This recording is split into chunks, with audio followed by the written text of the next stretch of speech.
Hello, YouTube world. Hello. Alright, let's get into it. I do have a new music video which is uploading, and it's taking a really long time. So, while I wait for it to upload, I decided I might as well wade headlong into abortion politics in the US. Oh, fun.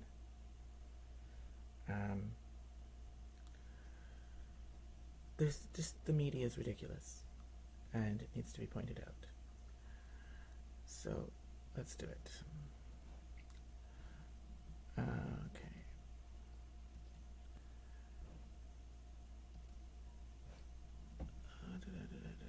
Here we go. So, I want to direct your attention to this article that's coming up on MSN for me with the headline, Sally Field shares details of her hideous illegal abortion ahead of presidential election. It just makes me wonder, is there any type of an abortion that is not hideous? Like, really? Before we get into this article, I'm going to read the article in full and then comment. But before I do that, I want to point your attention to this comment from someone that says, absolutely ridiculous that some of the men in this forum have an opinion on this, especially a bad one. A woman has the human right to have freedom over her body.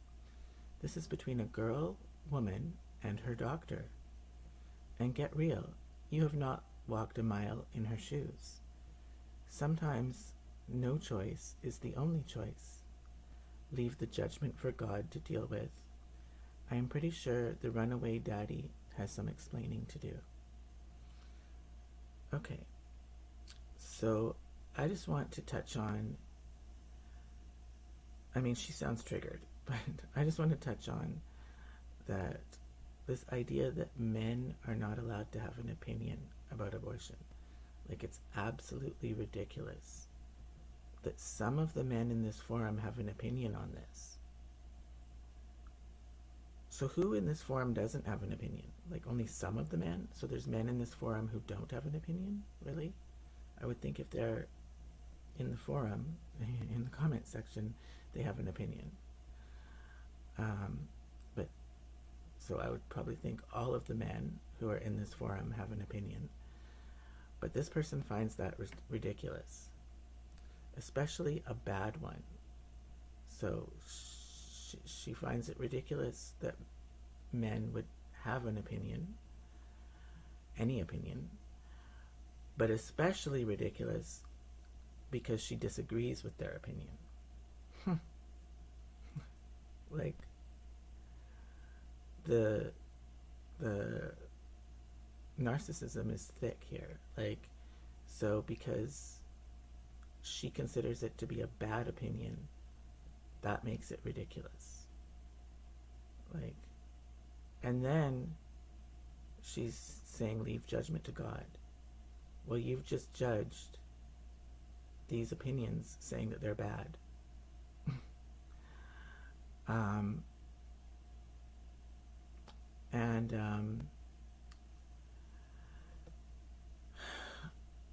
You notice, this is a tired old tactic from the left, that men, the notion that men are not allowed to have an opinion on abortion because men don't get pregnant. At least not men as that term is traditionally understood. It's actually politically incorrect to say that men don't get pregnant now.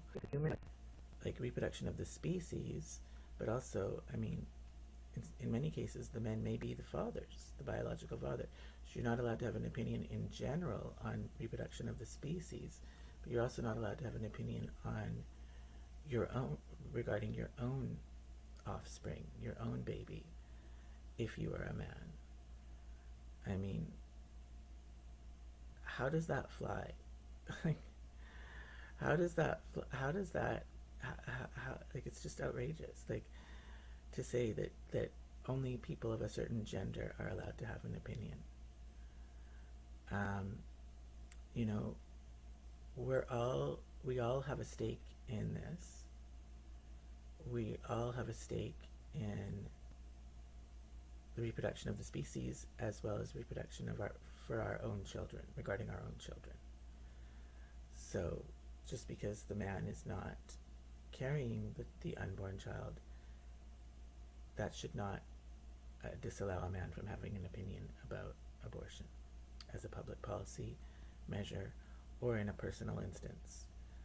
Uh, when someone, when a woman gets pregnant from a man, and you know, this is a tired old line. It's been around for a long time, but you know what? If you pay attention to discourse, you'll notice that you know this has been dropped. They don't talk like this anymore. This person needs to catch up. This leftist needs to catch up. She's a little bit behind the times because the official propaganda for pro-choice, which is not really pro-choice, but that's what they call it. The official propaganda has dropped this argument because it's no longer works in a current context where the left is pushing transgender extremism. You know, like this, like what did I write? I wrote a comment. The notion that men are not allowed to have an opinion about human reproduction affirms the gender binary, right? So men can have an opinion. Men cannot have an. Men are not allowed to have an opinion. Women are allowed to have an opinion. That is pushing a binary notion of gender, which would be considered an example of transphobia. Okay, we live in a world where men's washrooms have tampons and pads for having a period, which I mean I think it's ridiculous. I think it's crazy, but that's the world the left has brought to us. And so, you know, in one sentence, they're saying that men can have periods and men can be pregnant and that there is no rigid distinction between men and women, essentially. In one breath, that's what the left is saying that, but then in the next breath, they're going to say, but a man can't have an opinion about an abortion. So what about a pregnant transgender man? I mean, just saying. It doesn't. There's too many contradictions from the left. That the official, like any official propaganda or any article in any mainstream source from the past few years pushing a pro-choice perspective is actually not going to say this. This is about 10 years old. This point of view.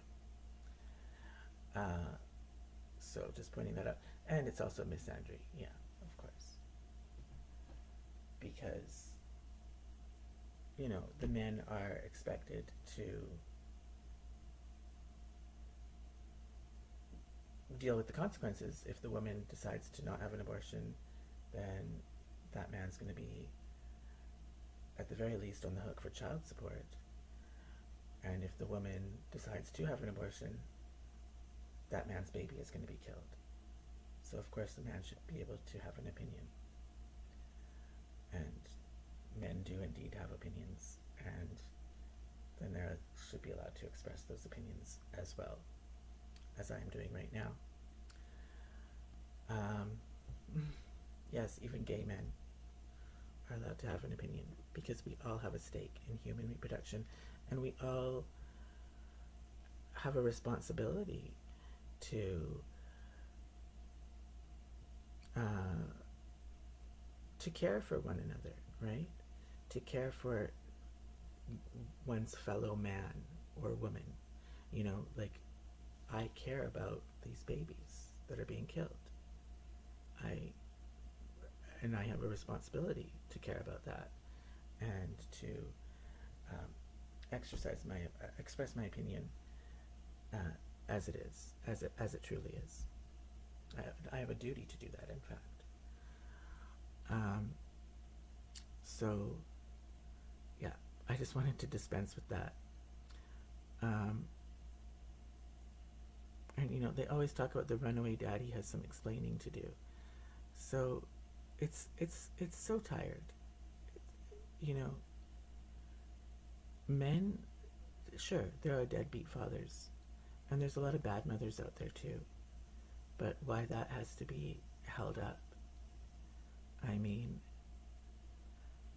is it's just it's misandry. It's just trashing men for the sake of it.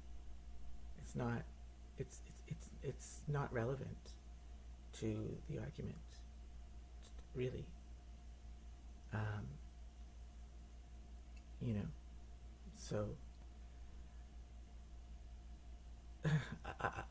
if anything, I would think that the example of bad fathers would be a reason why men should be able to have an opinion.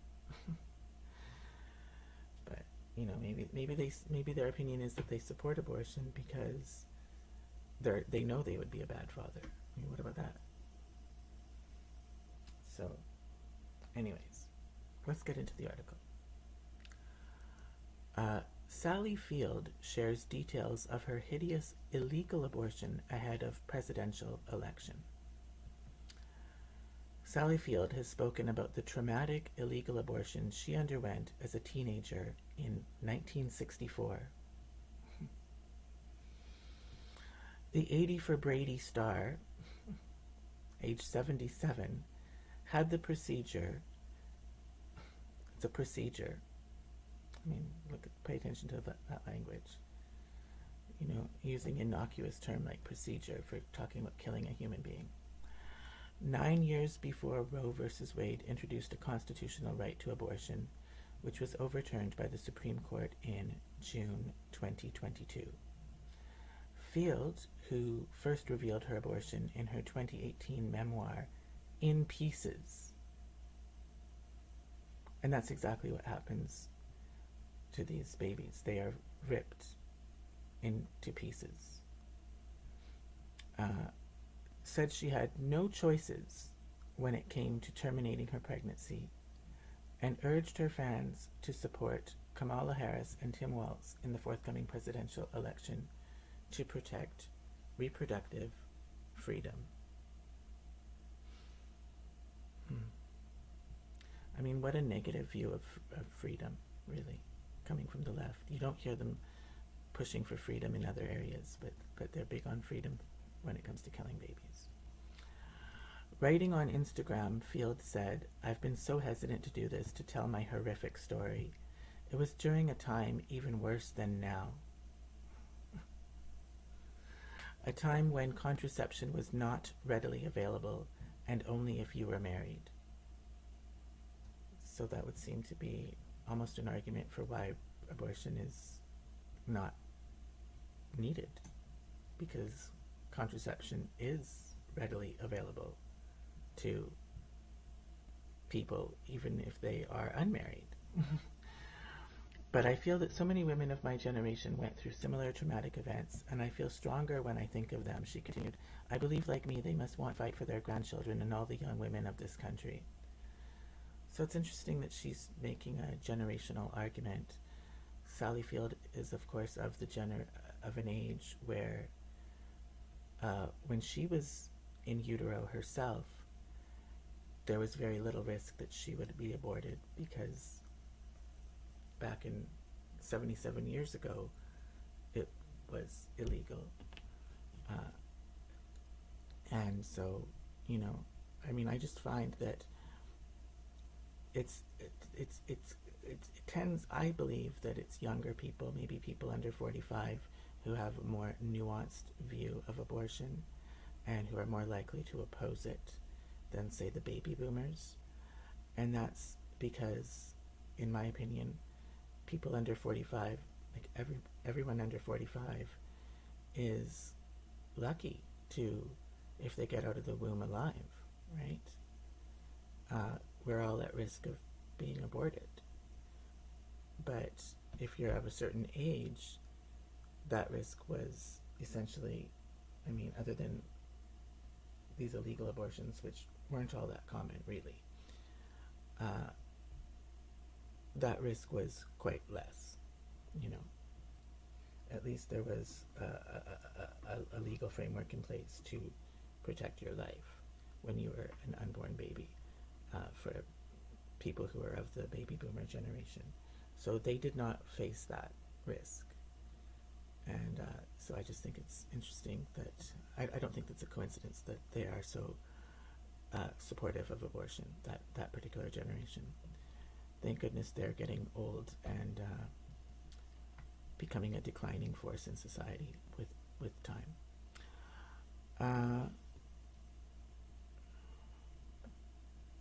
The Mrs. Doubtfire star. So would Mrs. Doubtfire be allowed to have an opinion about abortion, by the way? Mrs. Doubtfire, you know, Robin Williams, the drag queen. The Mrs. Doubtfire star explained, "It's one of the reasons why so many of us are supporting Kamala Harris and Tim Walz.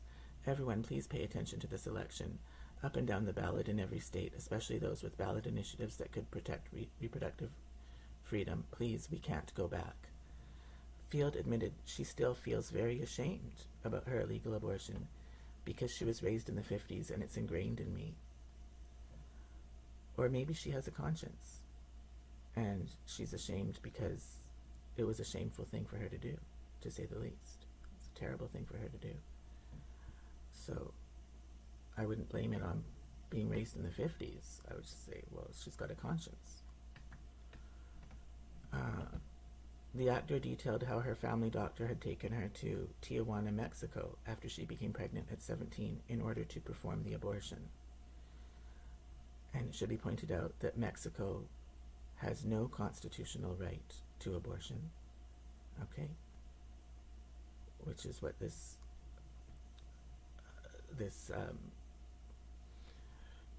politics is all about. It's about the fact that the U.S. had a constitutional right. It's the only country in the world, in the history of the world, to ever have for people to have a constitutional right to have an abortion.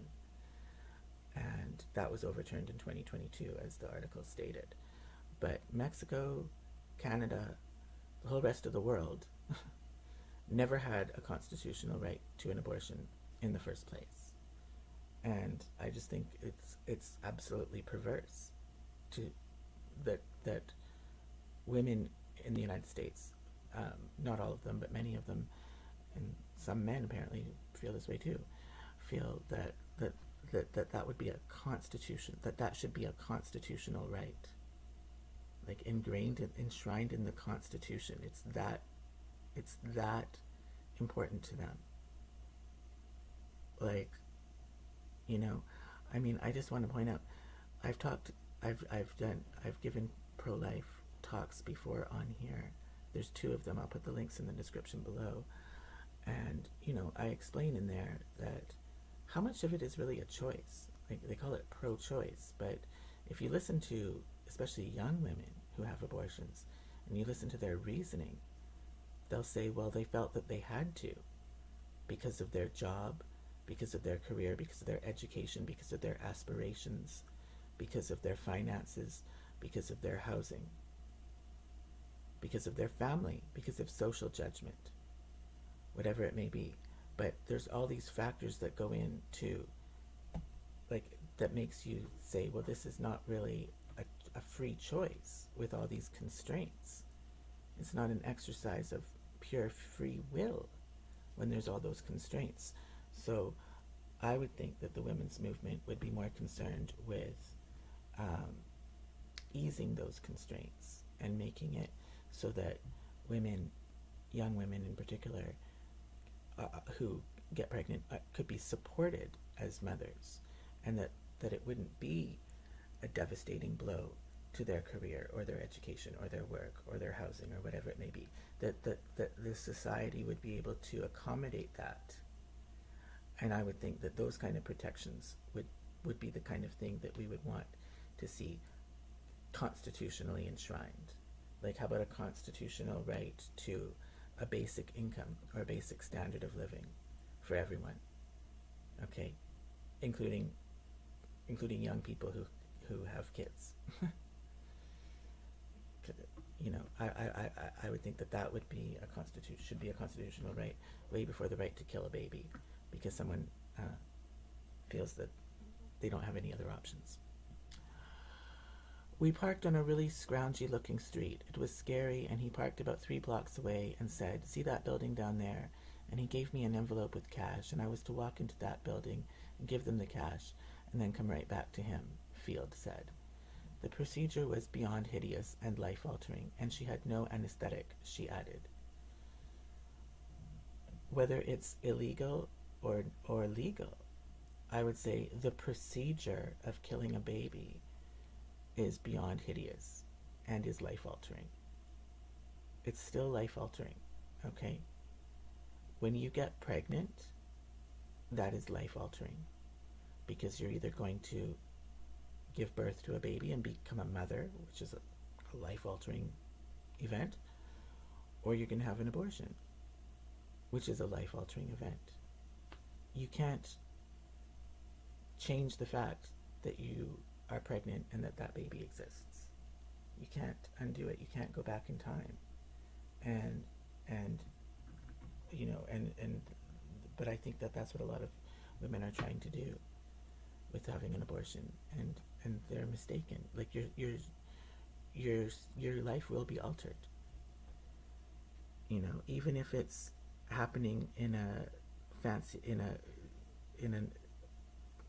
clean clinic, or at home with an abortion pill, without being such a horror story as this one. But it's still going to be life altering, and they are. I just need to reiterate, it's still a horror story. It's a horror story for that baby that's being killed, and she's saying that she had no anesthetic. Field continued, "There was a technician giving me a few puffs of ether, but he would then take it away, so it just made my arms and legs feel numb and weird, but I felt everything, how much pain I was in."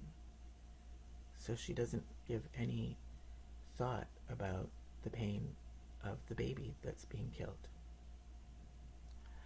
Then the situation turned darker. I realized that the technician was actually molesting me, so I had to figure out, how can I make my arms move to push him away?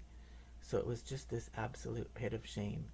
And then when it was finished, they said, "Go, go, go, go, go," like the building was on fire, and they didn't want me there. It was illegal.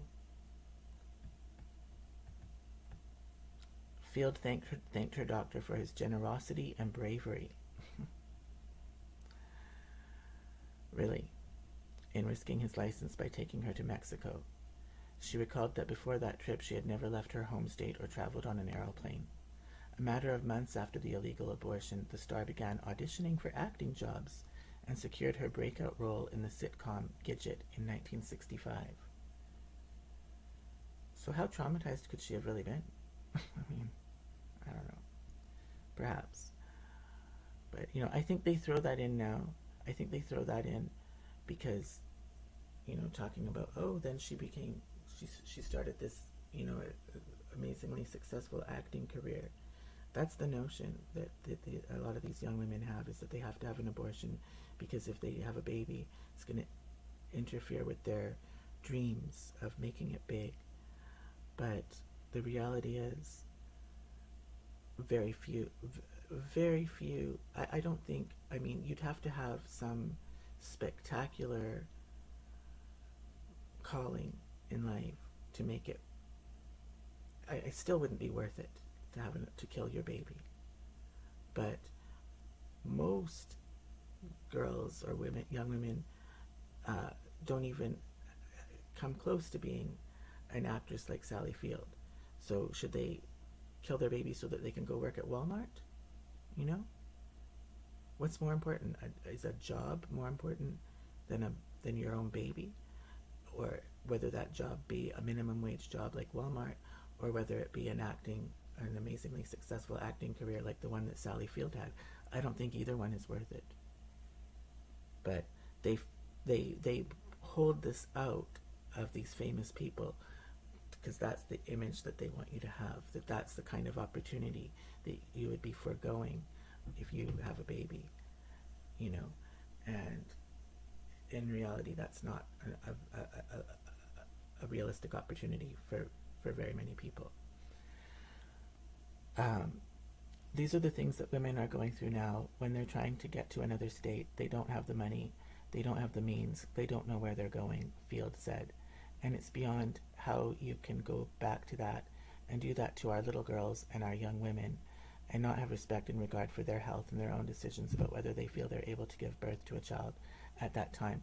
So speaking about little girls and young women, so I mean, this rhetoric glosses over sex selective abortion, which disproportionately targets female babies, because in some cultures male children are valued more, and so that they'll have an abortion if they find out that the baby is female.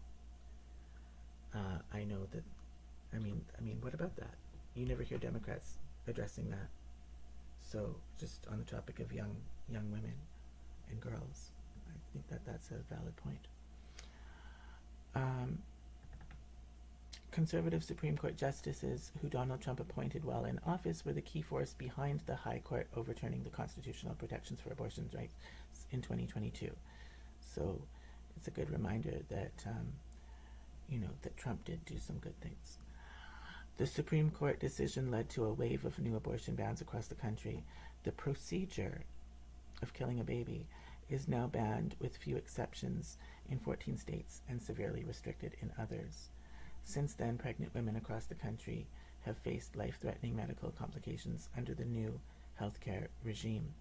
The Harris campaign has referred multiple times to the story of Amber Thurman, a 28-year-old from Georgia, who died in 2022 amid complications from an abortion as doctors waited 20 hours before operating, a death her family blames on Georgia's 6-week abortion ban, which was passed the same year. You know, they hold up these stories, right? But they don't tell you about the horror stories of the babies who are being killed. And I mean, there's been horrible stories of babies even being killed after that have survived an abortion, and then they come out and they get their spine severed, and there was and how they're harvested for medical products. You know, like these killed babies, their dead bodies are a product that's worth money. Understand what a law like this means. These kinds of laws under Trump abortion bans, it means doctors may have to wait until the patient is at death's door before they take any action, the vice president said. Nobody wants that, she added. This is one example of what is happening around our country right now, and this is a healthcare crisis, and Donald Trump is the architect. Well, Donald Trump used to say that he was pro-choice, so I don't know if he's the architect, but of any policies around this. But it sounds like he did put in some Supreme Court justices who did the right thing. Okay, so that's it. That's the end of the article. So I mean, I think it is hideous, but I think it is hideous whether it's illegal or legal. And you never hear Democrats talking about the case of Iceland, where there's virtually no people with Down syndrome in that entire country, because almost all, if not all, babies with Down syndrome, it gets diagnosed in utero, and the mothers decide to have an abortion. So this is tantamount to eugenics. I mean, they never point that out. They leave a lot out, and I think it's disgusting. I really do, and I think Sally Field should be ashamed. That's all I have to say for now. Peace out. Oh, yeah, that's all I have to say. Peace out.